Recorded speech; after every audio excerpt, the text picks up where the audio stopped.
Well, let's kick off with Saturday's Telegraph and nuclear Armageddon, Steve. Great news. Keep it light. Yeah, the end of the world again. So this is, although it's not, and that's important to say, because Biden apparently went off script when he was saying that things are scary in terms of nuclear war. I believe the quote was, he said that the world was closer to nuclear war than at any time since the Cuban Missile Crisis. And obviously, Joe Biden is so old he remembers when Cuba was formed out of the megacontinent Pangaea. But the officials then scrambled to say this is not based on intelligence. This is fair enough to warn and raise the issue of the threat, but thankfully there's nothing saying this is going to happen, which is good. I don't want to have to sit there preparing for this, watching when the wind blows. I can't put a mattress up against the wall. I got memory foam. Those things weigh a ton. Then we can all agree it's not based on intelligence. So sorry, I had to make that joke. It was just sitting there.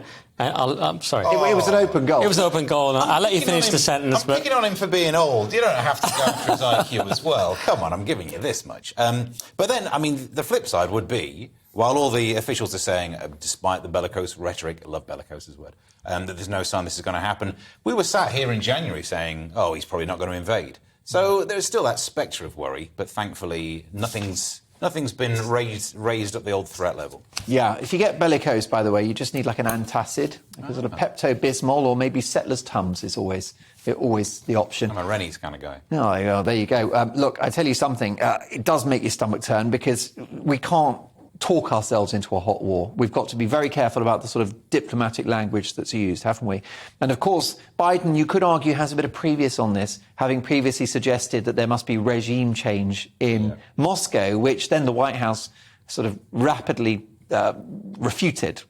Contradicted their own president. I remember talking with you about that because if it would have been Trump doing it, people would have been saying, oh, it's just how he does it. I suppose the expectation is different with Biden, but in a sense, you've just got a guy out there ignoring the autocue just saying stuff. So it's kind of continuity. But do you think Biden, when he goes off script, is he just saying the things he really thinks, or is he just gone a bit mad? Yeah, I think it's impossible to know.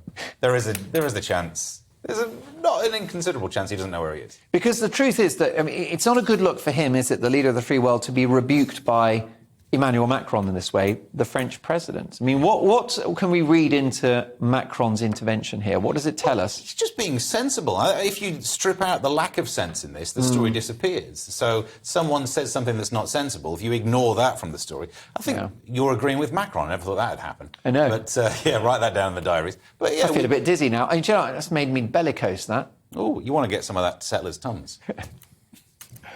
How are your stomach juices tonight, Nick Dixon? They're fine. I mean, do you want me to comment on the story, or do you guys want to do the... Yeah. Why don't you give us a little bit of a reflux on what you think about that particular story? Well, Biden, is, like you say, he's gone off script. He's at a private fundraiser. There's no cameras there, so he just says what he wants. And he's done the exact opposite of what you should do. He's escalated. In the Cuban Missile Crisis, which he's comparing this to, famously, they did everything they could to de-escalate. If you've seen that movie, 13 Days, they do everything they can to not even let the information get out. And there's a bit, I don't know if it's literally happened, but there's a scene where one of the US pilots is flying over, doing a reconnaissance mission, and he gets shot at. He's flying over Cuba.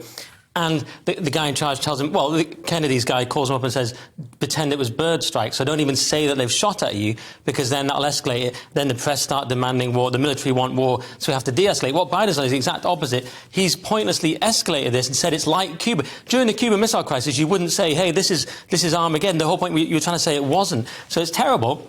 He's gone completely against his administration because they're saying it's just saber rattling, but he's said, no, it's nuclear apocalypse. So I think there'll be inevitable comparisons to Trump, but what Trump did was he was publicly very aggressive and outrageous with people like, with North Korea, which actually weirdly worked.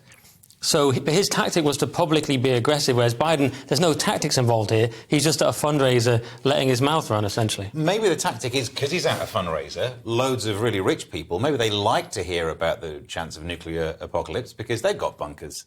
For them, it's just, oh, finally, we get to use the thing that we've had stocked for years. So maybe they like it. But we know that, of course, Nancy Pelosi, a significant figure in the Democratic Party, flew to Taiwan a few weeks ago. Are the White House smarting for a hot war? You think so, to pull focus? I don't think they need to pull focus for the old. They'll wait until nearer the election before you start a war. Well, that's how you do it, isn't it? True, it's a bit early.